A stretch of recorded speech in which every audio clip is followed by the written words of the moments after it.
सुस्वागतम। वर्ग 7वा मराठी सुलभ भारती। पाठ 12वा रोजनिशी स्वाध्याय। खालील प्रश्नांची 3-4 वाक्यात उत्तरे लिहा। प्रश्न पहिला, वैष्णवीच्या शाळेत बालदिन कसा साजरा झाला? उत्तर, वैष्णवीच्या शाळेत बालदिनानिमित्त सांस्कृतिक कार्यक्रम घेण्यात आले। विद्यार्थ्यांची वेशभूषा स्पर्धा घेण्यात आली। विविध थोर पुरुषांची वेशभूषा धारण करून अनेक मुलांनी त्यांची प्रसिद्ध वचनं सादर केली।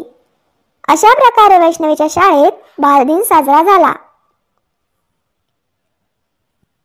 प्रश्न दुसरा, शिवारामध्ये गेल्यावर मुलामुलींनी कोणकोणती पिके व फळझाडे पाहिली? उत्तर, शिवारामध्ये गेल्यावर मुलांनी तुरीच्या शेंगा, भुईमुगाच्या शेंगा आणि कपाशी हे पिकं व सीताफळ, आवळा, चिंच, बोर इत्यादी फळझाडे पाहिली। प्रश्न तिसरा, वैष्णवीचा वाढदिवस कशा प्रकारे साजरा झाला? उत्तर, वैष्णवीचा वाढदिवस आदिवासी समाज कल्याण विभागाच्या वसतिगृहातील मुलांना खाऊ वाटून साजरा करण्यात आला।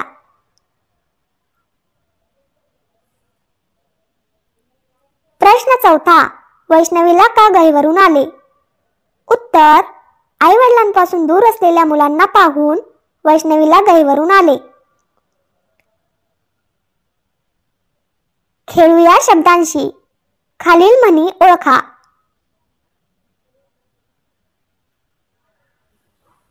फुशारके मारणाऱ्याचा पराजय होतो। गर्वाचे घर खाली।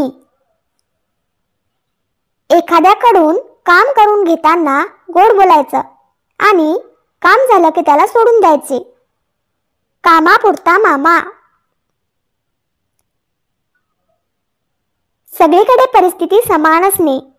पळसाला पाने 3च। थोडे थोडे करून फार मोठे काम करून दाखवणे। थेंबे थेंबे तळे साचे। एका संकटातून बचावणे व दुसऱ्या संकटात सापडणे। आगीतून उठून फुफाट्यात पडणे। कुठल्याही गोष्टीचा अतिरेक केल्यास संपूर्ण नाश होतो। अति तिथे माती।